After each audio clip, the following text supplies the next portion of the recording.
मिरज शासकीय वैद्यकीय महाविद्यालयातील 82 शिकाऊ डॉक्टरांना कोरोनाची लागण झाल्याच्या घटनेची वैद्यकीय शिक्षण मंत्री अमित देशमुख यांनी गंभीर दखल घेतली आहे। या निष्काळजीपणाबाबत वस्तुस्थितीदर्शक अहवाल तातडीने सादर करावा अशा सूचना महाविद्यालयाच्या अधिष्ठाता यांना दिल्या आहेत। वैद्यकीय महाविद्यालय रुग्णालयातील शिकाऊ डॉक्टर्स आणि पॅरामेडिकल तसेच अन्य वैद्यकीय कर्मचारी सेवा पुरवतात। या मंडळींना जर लागण झाली तर वैद्यकीय सेवा कशी पुरवणार असा प्रश्न उपस्थित करून वैद्यकीय शिक्षण मंत्री अमित देशमुख यांनी कोरोनाची मोठ्या प्रमाणात लागण होण्यासाठी कोणत्या बाबी कारणीभूत आहेत याबाबत विचारणा केली आहे। वैद्यकीय सेवा देताना घालून दिलेल्या नियमांचं काटेकोरपणे पालन करावं आणि कोणत्याही परिस्थितीत वैद्यकीय महाविद्यालय रुग्णालयात कार्यरत असणारे मनुष्यबळ बाधित होणार नाही याकडे विशेष लक्ष देण्याच्या सूचनाही त्यांनी दिल्या आहेत। याबाबतचा अहवाल प्राप्त होताच या जबाबदार असणाऱ्यांवर कठोर कारवाईचे संकेत वैद्यकीय शिक्षण मंत्री अमित देशमुख यांनी दिलेत। मिरज येथील शासकीय वैद्यकीय महाविद्यालयातील ही घटना लक्षात घेता राज्यातील अन्य शासकीय वैद्यकीय महाविद्यालयांनी याबाबतचे नियम काटेकोरपणे पाळावेत आणि कोणत्याही परिस्थितीत वैद्यकीय क्षेत्रात कार्यरत असलेलं मनुष्यबळ बाधित होणार नाही याची दक्षता घेण्याबाबत सर्व महाविद्यालयांना सतर्क करावं याबाबतच्या सूचनाही त्यांनी वैद्यकीय शिक्षण सचिवांना दिल्या आहेत। राज्य उत्पादन शुल्क विभागाच्या पथकाने जिल्ह्यातील कवठेमहांकाळ तालुक्यातील करोली एम, करनाळ, बोरगी या ठिकाणी छापे टाकून हातभट्टीचे अड्डे उद्ध्वस्त केले। यामध्ये 186 लिटर हातभट्टी तसेच 6,225 लिटर रसायन असा एकूण 1,11,845 रुपयांचा मुद्देमाल जप्त केला आहे। 31 डिसेंबरच्या अनुषंगाने 3 ठिकाणी तपासणी नाके लावण्यात आले आहेत। तसेच वेळेवर आस्थापने बंद करण्यासाठी पथके तैनात केली असल्याची माहिती राज्य उत्पादन शुल्क विभागाच्या अधीक्षक संध्या राणी देशमुख यांनी दिली। तसेच 31 डिसेंबर रोजी देशी दारूचे 21,000 आणि विदेशी दारूचे 33,000 परवाने काढले असल्याचंही त्यांनी सांगितलं। 31 डिसेंबरच्या पार्श्वभूमीवर पोलीस आणि राज्य उत्पादन शुल्क विभाग सतर्क झालाय। कोणताही अनुचित प्रकार घडू नये तसेच तळीरामांवर नियंत्रण ठेवण्यासाठी पथके तैनात करण्यात आली आहेत। डफळापूर, म्हैसाळ आणि कोत्या बोबलाद या ठिकाणी अवैध दारू वाहतुकीवर कारवाई करण्यासाठी तपासणी नाके लावून 5 पथके तैनात केली होती। मद्य विक्रीची आस्थापने, हॉटेल, बार, रेस्टॉरंट वेळेवर बंद होतील तसेच जिल्ह्यातील अवैध पार्ट्यांवर या पथकांमार्फत लक्ष ठेवण्यात येणार आहे। उत्पादन शुल्क विभागाने जिल्ह्यातील करोली एम, करनाळ, बोरगी आणि आसपासच्या परिसरात अवैध धंद्यांवर छापे टाकून हातभट्टीचे अड्डे उद्ध्वस्त केले। यामध्ये 186 लिटर हातभट्टी तसेच 6,225 लिटर रसायन असा एकूण 1,11,845 रुपयांचा मुद्देमाल जप्त करण्यात आला आहे। 31 डिसेंबर रोजी दारूचे 21,000 आणि विदेशी दारूचे 33,000 परवाने तळीरामांनी काढले आहेत। या तळीरामांनी परवाने काढले नाहीत त्यांच्यावर कारवाई करण्यात येत होती। सध्या राज्यात कोविड-19 विषाणूचा ओमायक्रॉन हा प्रकार झपाट्याने वाढत असल्याने त्याचा मोठ्या प्रमाणात होणारा प्रसार रोखण्यासाठी जिल्हाधिकारी अभिजित चौधरी यांनी लग्न, विवाह समारंभासाठी बंदिस्त किंवा खुल्या जागेत जास्तीत जास्त 50 व्यक्तींनाच उपस्थित राहण्यास परवानगी तसेच इतर सामाजिक, सांस्कृतिक, राजकीय अथवा धार्मिक कार्यक्रमांसाठी देखील बंदिस्त किंवा खुल्या जागेत जास्तीत जास्त 50 व्यक्तींनाच उपस्थित राहण्यास परवानगी असल्याचं जाहीर केले असून अंत्यविधी किंवा अंत्ययात्रा बाबतीत उपस्थित व्यक्तींची संख्या 20 पर्यंत मर्यादित केल्याचं प्रसिद्ध पत्रकाद्वारे जाहीर केलंय। हे नियम सांगली जिल्ह्यात 31 डिसेंबर रोजी रात्री 9 वाजल्यापासून अतिरिक्त निर्बंध लागू केलेत। राज्य शासनाकडून प्रतिबंधात्मक आदेश पारित केले आहेत। त्या अनुषंगाने या आदेशाची अंमलबजावणी पोलीस अधीक्षक तथा तालुका कार्यकारी दंडाधिकारी, स्थानिक स्वराज्य संस्था व सर्व संबंधित प्रशासकीय विभाग प्रमुख यांनी करावी। या आदेशाचं पालन न करणाऱ्या कोणतीही व्यक्ती अथवा संस्थेवर आपत्ती व्यवस्थापन अधिनियम 2005 व साथ रोग नियंत्रण कायद्यातील तरतुदीप्रमाणे फौजदारी कारवाई करण्यात येईल। तसेच जिल्हाधिकारी कार्यालयाकडील दिनांक 29 नोव्हेंबर 2021 व 25 डिसेंबर 2021 रोजीच्या आदेशामध्ये नमूद केल्याप्रमाणे कारवाई करण्यात येईल याची नोंद घ्यावी असे आदेश जिल्हा दंडाधिकारी अभिजित चौधरी यांनी दिलेत। महापालिका क्षेत्रातील केमिकलयुक्त सांडपाणी प्रभाग 20 मधून जाणाऱ्या निलजी रोड नाल्यात सोडलं आहे। केमिकलयुक्त पाणी नाल्यामधून येत असल्यामुळे मिरज महापालिका हद्दीतील 400 एकर जमीन खराब झाली आहे। तर शेतकऱ्यांना या केमिकलयुक्त पाण्याने त्यांना त्वचारोग आणि जखमा होत असल्यामुळे शेतकऱ्यांचे तसेच परिसरात राहणाऱ्या नागरिकांचं आरोग्य धोक्यात आलंय। महापालिकेने नाल्यामध्ये केमिकलयुक्त पाणी तसेच ड्रेनेजचं पाणी सोडणाऱ्यांवर तात्काळ कारवाई करा अशा आशयाचं निवेदन अतिरिक्त आयुक्तांना दिले। तसेच लवकरात लवकर तोडगा काढावा अन्यथा आंदोलन केलं जाईल असा इशाराही भाजपा प्रदेश सचिव जयगोंड कोरे यांनी दिलाय।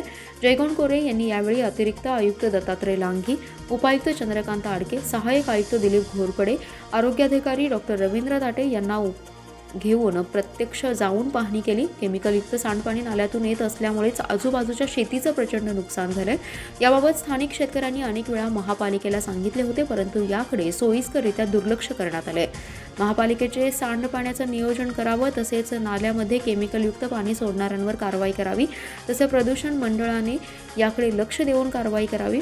जवळजवळ 400 एकर शेती या पाण्यामुळे खराब झाली. शेतामध्ये काही पिकत नसल्याने शेतकरी उद्ध्वस्त झालाय. लवकरात लवकर केमिकलयुक्त सांडपाण्याबाबत नियोजन करावे, अन्यथा शेतकरी आंदोलनाच्या पावित्र्यात असल्याचे जयगोंड कोरे यांनी अतिरिक्त आयुक्त दत्तात्रय लांघे यांना सांगितलं. यावेळी आयुक्तांनी लवकरच याबाबत उपाययोजना करू असं आश्वासन दिलंय.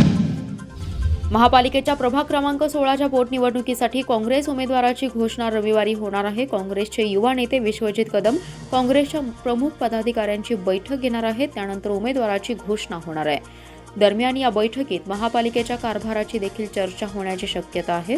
महापालिकेच्या प्रभाग क्रमांक 16ची पोटनिवडणूक जाहीर झाली आहे. अर्ज भरण्यास प्रारंभ झाला असून 3 जानेवारी रोजी अर्ज दाखल करण्याची अंतिम मुदत आहे.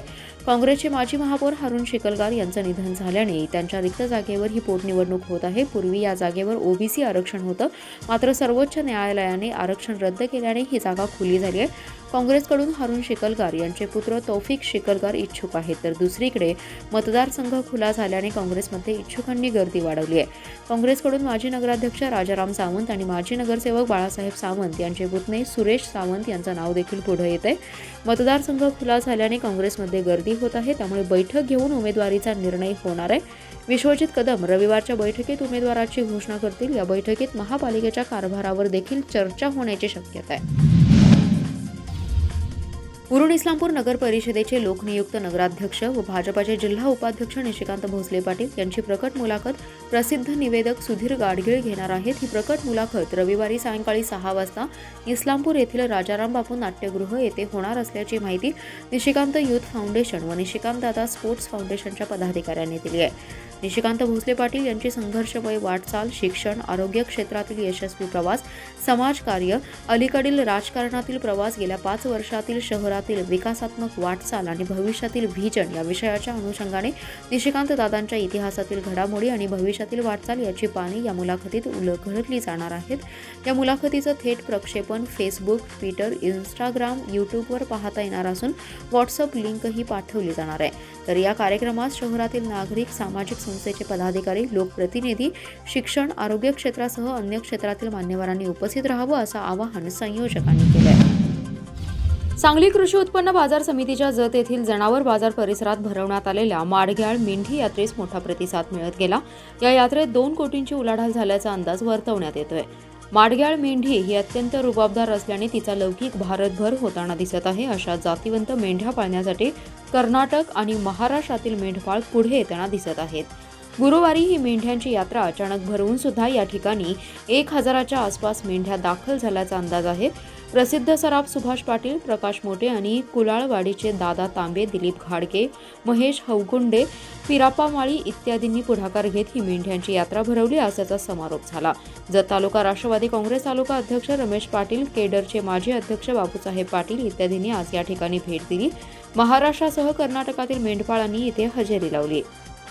माडग्याळ, कंठी, बाज, आटपाडी, सांगोला, पंढरपूर, म्हसवाडी, मोहोळ, खानापूर, हुन्नूर, अक्कलकोट, इंडी, अथनी, विजापूर येथील मेंढपाळ या यात्रेत हजर होते. कळंबी येथील शौर्य परिषद सामाजिक समतेची अभिनव प्रयोगशाळा बनत आहे. शौर्य परिषद म्हणजे इतिहासाचा जागर करणारी आहे, असे प्रतिपादन शिवव्याख्याते प्राध्यापक नितीन बानुगडे पाटील यांनी केले. मिरज तालुक्यातील कळंबी येथे सरसेनापती वीर शिदनाग शौर्य परिषद 2021 मध्ये शिवव्याख्याते नितीन बानुगडे पाटील बोलत होते.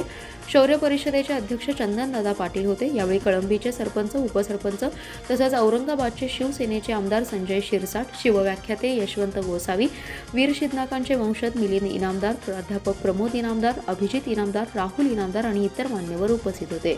प्राध्यापक नितीन बानुगडे पाटील म्हणाले, इतिहास हा अनेकांच्या व्यासंगीचा व अभ्यासाचा तसेच आत्मीयतेचा, स्वाभिमानाचा व आत्मसन्मानाचा आणि प्रोत्साहनाचा विषय आहे. इतिहास विषय काळाचा संचय आहे. अनेकांच्या वर्तमानाचा आहे. ही शौर्य परिषद इतिहासाचा जागर करणारी आहे. ही शौर्य परिषद सामाजिक समतेची अभिनव प्रयोगशाळा बनत आहे. इतिहासात अनेक शूर आणि वीर होऊन गेले, अनेक योद्ध्यांनी पराक्रम गाजवला, पण पराक्रमाचा आणि शौर्याचं स्मरण करणं आणि उद्याच्या पिढीत असे योद्धे घडावेत अशी अपेक्षा ठेवणे हाच आमच्या जगण्याचा महत्त्वाचा आशय आहे. अज्ञान परवडले तर चालेल, पण अपुरं ज्ञात सर्वांना मोठा शाप आहे. अशा शौर्य परिषदेमधून इतिहासाचं पूर्ण ज्ञान होतं. शौर्य परिषदेमध्ये इतिहास कळतोय. आपलं सगळ्यात मोठी अडचण कोणती असेल तर अपुरं मान आणि माहिती नसणं. मला ही शौर्य परिषद महत्त्वाची वाटते. इथे इतिहास पूर्ण ज्ञात होतोय, इथे आचार विचार कळतोय. ही 5वी परिषद आहे. माणसाने माणसाला माणसांची रीत द्यावी, माणसाने माणसाला माणसांची प्रीत द्यावी. एका गोष्टीसाठी आपण लढत आहोत. गुणवंतांचं कौतुक करतोच, पण कौतुक करणाऱ्यांचं कौतुक करावं असंही नितीन बानुगडे पाटील म्हणाले. नितीन बानुगडे पाटील यांनी इतिहासाची अनेक दाखले दिले. गुरुवारपासून सुरू झालेली श्री यल्लमा देवीची यात्रा आज चांगलीच गजबजलेली दिसत होती. जतची श्री यल्लमा देवीची यात्रा महाराष्ट्रासह कर्नाटकमध्ये सुद्धा प्रसिद्ध आहे. जनावरांचे प्रदर्शन, यात्रेनिमित्त भरवण्यात येणारा बाजार, मोठमोठे पाळणे, दुकाने या सर्व बाबींवर कोरोनामुळे पाणी सोडण्यात आलंय. यात्रेतील मोठ्या गर्दीला शासनाने बंदी घातली. कडक निर्बंधांमुळे यात्रा काहीच वाटत नाही. केवळ देवीची आराधना आणि रीतिरिवाज आणि परंपरा जोपासली जाते. आज नैवेद्याचा दिवस असल्याने डफळे घराण्याकडून नैवेद्य अर्पण करण्यात आला. त्यानंतर भाविकांसह नैवेद्य स्वीकारला जातो. डफळे घराण्याचे वंशज श्री यल्लमा देवी प्रतिष्ठानचे अध्यक्ष श्रीमंत शार्दूल राजे डफळे, सचिव श्रीमंत मासाहेब ज्योत्स्ना राजे डफळे, श्रीमंत अमृता राजे डफळे यांनी सहपरिवार देवीला नैवेद्य अर्पण केला. यावेळी गणपतराव कोडक, चंद्रकांत कोळी, पुजारी सुभाष कोळी, संग्राम राजेश शिर्के, पापा संधी इत्यादी उपस्थित होते. श्री यल्लमा देवीची यात्रा म्हटलं की बैलगाड्यांची यात्रा म्हणून प्रसिद्ध होते. या बैलगाड्यांची जागी आता 4 चाकी आणि दुचाकी वाहनांनी घेतली आहे. बैलगाडी काळात भाविक यात्रेत 4 दिवस मुक्काम करत असत. तथापि काळानुसार यात्रा बदलत आहे. गंध, नैवेद्य असे एकादशी उरकून जाणारी भक्तसंख्या मोठी झाली आहे. दरवर्षी श्री यल्लमा देवीची यात्रेत लाखो भाविक उपस्थित असतात. यात्रेनिमित्त लाखो भाविक देवीच्या दर्शनासाठी येतात. तथापि कोरोना आणि ओमायक्रॉन सारख्या आजाराची भीतीचं सावट परिणामी यंदाच्या यात्रेवर मोठा परिणाम झालेला जाणवतोय.